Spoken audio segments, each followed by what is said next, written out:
яғни сендердің топтарың аты храм, иә? Келесі бәйтерек тобы. Какие мынау ұлан тобы?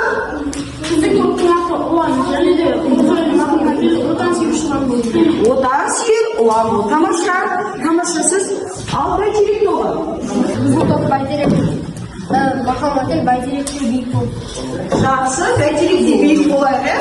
Ал жақсы балалардың. Енді біздің сабағымыздың тақырыбы Әбіш Дара шығармасының кейіпкерлері. Ал біздің оқу мақсатымыз бүгінгі көркем шығармадағы кейіпкерлердің типтерін жасалу тәсілдері тұрғысынан анықтау. Яғни біз бүгін не істейміз? Кейіпкерлер бейнесін ашамыз, олардың іс-әрекетіне баға береміз. Ал сендер қазір шығарма кейіпкерлерін дәптерге жазып жүріңдерші. Барлық қандай кейіпкерлермен таныстыңдар осы шығармада? Ал Қанкей, ал Дастан. Шығарма кейіпкерлеріне Шаңшатай, Ертай, Иманбек, Оңалбек, Күлдәрін, Бейсекүл және де Келдібек, Текер қарт жатады. Көптеген кейіпкерлермен таныстық, және директор ағай осы шығармадағы, және Ертайдың атасы, әжесі деп қатысады осы шығармада. Ал жақсы. Егер қандай тапсырма берді? Тамшықара шығармасы, повесі. Бұл шығарманың авторы кім еді? Сансызбай Сапасбай. Енді біз қазір балалар осы шығарманың мазмұнын қалай меңгердік? Осыны пысықтау мақсатында мен сендерге қазір көкпар ойын ойнатамын. Ал қазақтың ұлттық ойын көкпар білеміз, е? Ал енді осы көкпар ойына барлығымыз жылдамдықпен шығарма мазмұнын қалай меңгердік? Жылдамдықпен жауап берейік. Ал ең бірінші Тамшықара әңгімесінде қай кезең суреттелген? Кәні азамат 1930 жылы суреттелген. Яғни қазақ ауылы ма? 1930 жылы. Жақсы отыра ғой азамат. Келесі Тамшықара деген кім? Не себепті әңгіме Тамшықара деп аталды? Кім жауап береді кәнекей? Ал Дария? Бұл әңгіме Тамшықара деп аталған себебі бұл жақтағы басты кейіпкердің аты, лақап аты Тамшықара болған. Иә, ол баланың шын аты кім еді? Шаңшатай. Шаңшатай, е? Келесі сұрағымыз. Балалар, Шаңшатай мен Ертайдың таныстығы қалай басталып еді? Кім айтып жібереді осы бір сұраққа? Ертай мен Шаңшатайдың достығы, Ертай жолдан шомылып шыққан кезде ол өзінің киімін таппай қалады. Сол кезде оның қасындағы достары ымдап ол киімді Иманбек тыққанын ымдап айтады. Сол кезде ол өзінің көптеген қарғыстарын жаудыра бастайды. Ол сол кезде Иманбекті ұрады. Оған қасына Шаңшатай келіп, олардың бір-бірін ажыратады.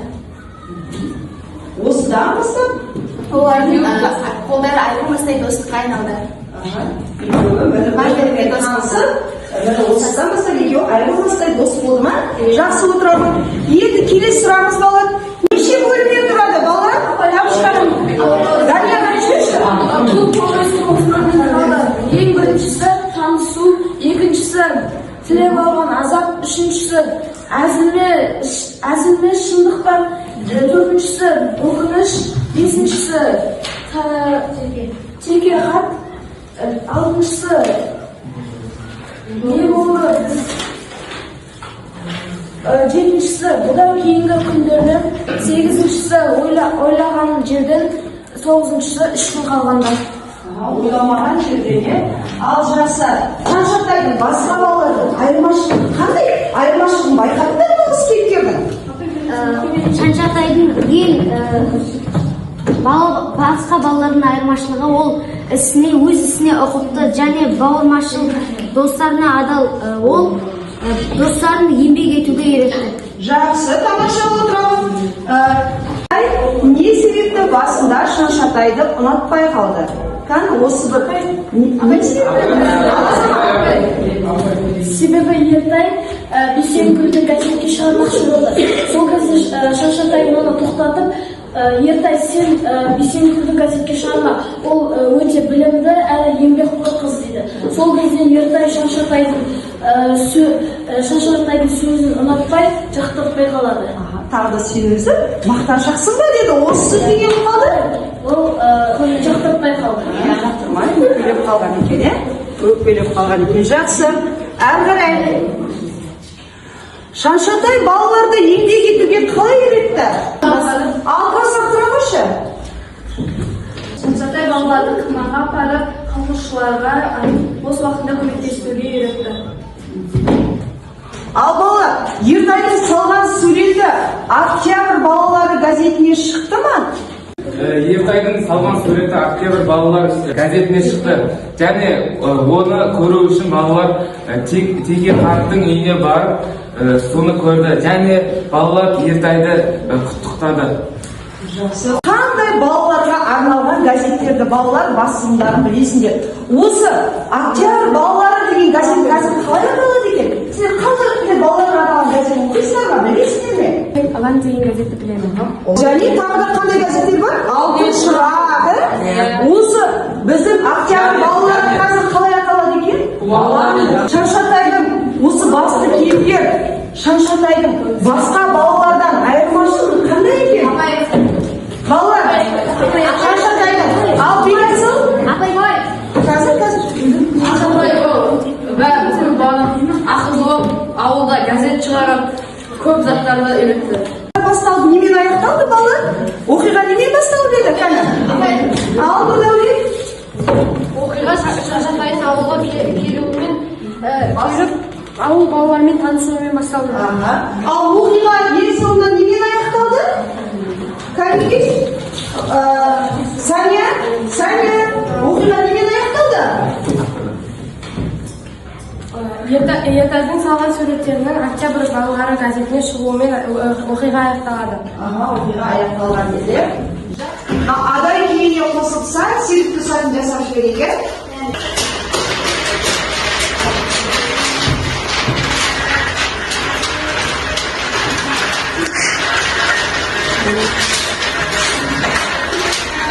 Жақсы, енді мен сіздерге балалар топтық жұмыс беремін. Осы кейіпкерлер бейнесін ашуға топтық тапсырма беремін. Бірінші бізде ұлан тобы, сендер былай жұмыс жасайсыңдар. Шаншатай қандай бала? Ең бірінші осы сұраққа жауап береміз болып. Екінші, қандай жағымды қасиеттер ұнады? Қандай іс-әрекеттер сендерге Шаншатайдың ерекше әсер етті? Осыны айтамыз. Кейіпкерге ұқсағың келеді. Осы өздерің ойларыңды айтасыңдар. Екінші топ, қыран тобы. Ертай, басты кейіпкер. Ертайдың қандай бала Ертай? Ертайдың бойындағы қасиеттерін айтамыз. Оның қандай жағымды қасиеттерін байқадың? Бойында қандай өнері бар? Осы кейіпкерге ұқсағың келе ме? Үшінші топқа, тұлпар тобына кейіпкерді таны деген, яғни сендерге мен қазір кейіпкер сөзін берем. Сендер кейіпкердің сөз арқылы бұл сөзді кімге айтты кейіпкер? Одан кейін не себепті айтты? Осыны түсіндіріп бересіңдер, түсінікті ме? Келесі тапсырма. Бәйтерек тобына 3 түрлі күнделік деген тапсырма береміз. Бұл жерде мәтіннен ерекше әсер еткен немесе ой салған бір үзіндіні келтіресіңдер де өздерің топ болып таңдайсыңдар. Қандай ой тудырды? Осындаған байланысты сенде қандай сұрақ туды? Сосын мұғалімге қоятын сұрағың бар ма? Мұғалімге қоятын сұрақтарды дайындайсыңдар. Ал тапсырмаға қазір мен сендерге уақыт беріп, тезірек жұмыс жасаймыз. Кейіпкердің сөйлемдерін оқимыз, айтқан сөздер. Өз өтім сән қой, мақтаншақ деп қалдым. Кім айтты? Бұны Ертай Шаншатайға айтты. Не себепті айтты? Екеуі келіспей қалғаннан кейін айтты. Атасы, ау, Еркетайлардың қандай ата-әдемі, киімі де мұнтаздай тап-таза, өзіне жарасып тұр демесіз, менің сол күні Шаншатаймен кездесуім де не ыңғайлы еді. Бұл сөзді әжесі Ертайдың таза киімін киіп, Шаншатай күтіп тұр деген мақсатпен мектепке бара шыққанда айтты. Мақтап айтты. Жазылса жақсы болды, дейді. Мен бүгін оны ренжітіп алып едім, сөйлеспестен. Шаншатай бұны Ертайға айтты. Себебі Ертай өтірік ауырып жатқанда Шаншатай достарымен оның халін білуге кетті. Жақсы, міне, халін білген кезде досы үшін қатты не болып тұр, уайымдап тұр ма? Жақсы, отыра Данияр. Ey жігітім, бұл не жатыс деген қарлыққан дауыс жұмған көзімді ашылды. Бұл сөзді бригадир Ертайға айтты. Себебі Ертай өтірік ауырып жатқан етін. Жақсы, өтірік ауырып жатқан осы сәтте балалар Ертай. Жақсы, енді келесі кезекті біз балалар, келесі сабағымыздың келесі сәті кейіпкермен кездесу. Яғни сіздерге шығармадағы басты кейіпкерлермен кездесу сәті бұйырды. Сіздер осы кейіпкерге 2 сұрақ қоюға мүмкіндігіңіз бар. Және сіз кейіпкерге қандай сұрақ қояр едіңіз? Ал кейіпкер қалай жауап береді деп ойлайсыздар? Ұлан тобына Шаншатай, Қыран тобына Ертай, Тұлпар тобына Иманбек, ал Бәйтерек тобына ауыл балаларына сұрақ қоюларыңызға болады. Ал кәнекей, кішкене ойланып алар. Ал қай топ бастаймыз? Кәнекей Бәйтерек тобы. Балалар, сіздердің замандарыңызда көптеген мүмкіншіліктер болмады. Және сіздерде көптеген технологиялар мен телефондар болмаса да, сіздер оларға ренжімей алға қарай ұмтылып, бір-бірлеріңізге жақсы қарым-қатынастар білдіре білдіңіздер. Сіздер соған өкінбейсіздер мен және ренжімейсіздер. Осындай қиын кезеңде өмір сүргендеріңізге қазіргідей заман болмады деп өкінбейсіздер ме деп, ал кәнекей кейіпкер қалай жауап береді деп ойлайсыздар, ауыл балалары? Қайсыңыз? Ауыл балаларының жауабы қандай болады деп ойлайсыздар?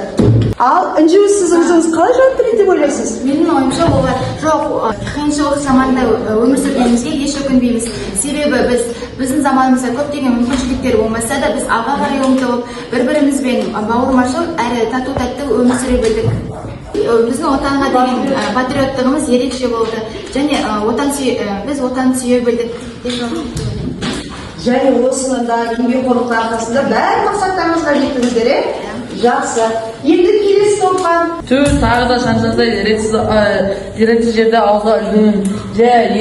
Мен енді оған жоламаспын, өзімше кісімспін. Ол менің қандай екенімді білмейтін болар. Кімге айтты? Ертай. Не себепті айтты?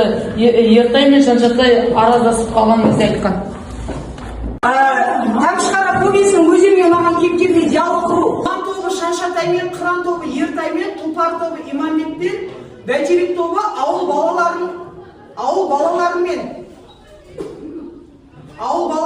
кейіпкерге кездесу. Сізге кейіпкерге 2 сұрақ қоюға мүмкіндік берілді. Сіздің сұрағыңыз ол қалай жауап береді деп ойлайсыз? Өзіне берілген кейіпкер ойланып алды. Иманбек, қалай ойлайсың? Сен Ертайдың киімдерін орап кеткенде дұрыс деп ойлайсың ба? Мен оны балалықпен істедім деп ойлаймын. Себебі Шаншатай келген кезде оны жақтырмағаным рас, бірақ оның кейіннен кешірім сұрадым. Өз қателігіңізді түсіндіңіз ғой, иә? Ертай, сенің өмірінде Шаншатайдың рөлі қандай? Шаншатай ол маған әрі ұстаз, әрі дос болып келеді. Ол менің суретшілік қасиетімді одан самай дамытты және тиімді пайдалануға көмектесті. Мені ғана емес, барлық ауыл балаларын еңбекке баулыды. Маған адал дос бола білді. Тағы сұрақтарыңыз бар ма сіздерді? Бар. Кәнекей Ертайға? Ертай, сен неге Бейсекгүлді жақтырмадың? Ертай Бейсекгүлді жақтырмай қалады. Ал неге жақтырмадың? Мен Бейсекгүлді басында бұзық қыз деп ойладым. Шаншатайдың айтқанынан кейін оның жақсы екенін ұқтым. Шаншатай, сіз ауыл балаларына көп еңбектеңіздіңіз, көп нәрсе үйреттіңіз. Сол еңбегіңіз ақталды ма? Иә, мен ауыл балаларына көмектескеніме өкінбеймін. Менің ісім ақталды деп ойлаймын. Олар менің үйреткенімнен үлкен нәтиже шығарды. Мен оған ешқандай өкінбеймін. Жақсы, рахмет. Енді тағы да Шаншатайға тағы да қоятын сұрақтарыңыз бар ма? Ал, Азамат. Шаншатай, сіздің кітап оқу, газет жазу, тағы да басқа өнеріңіз бар ма? Иә, менің кітап оқумен газет шығарудан басқа да әншілік өнерім бар. Мен көп баланы әншілікке үйреттім және оларға нота жазуды үйреттім.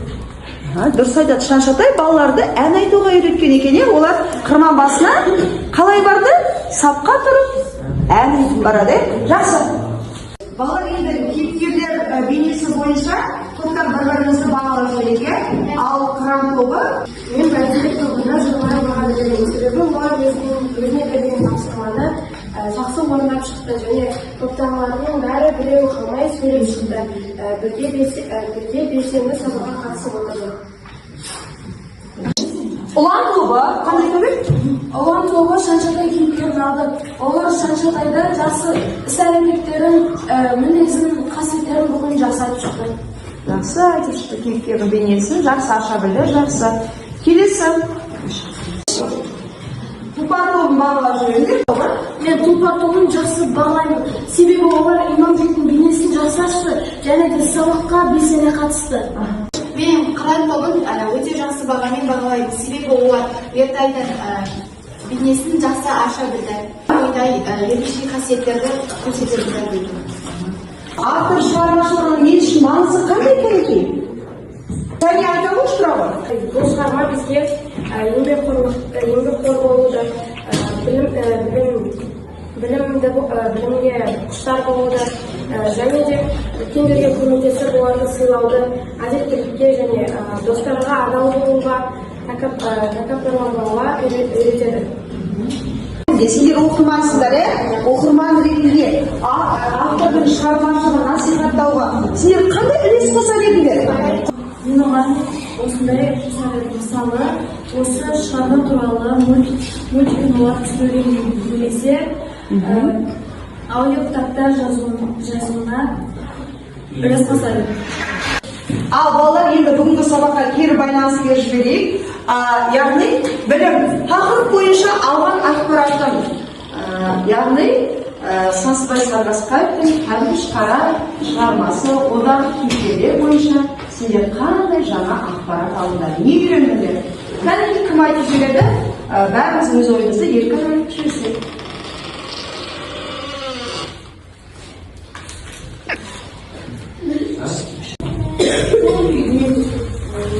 Мен бүгінгі тақырыптан 30-шы жылдағы қазақ ауылындағы балалардың өмірін және олардың қандай жұмыстар атқарғанын білдім. Шығарма маған қатты ұнады. Себебі бұл шығармада әдептілік, бауырмашылық, еңбексүйгіш және де әдептілік айтылған.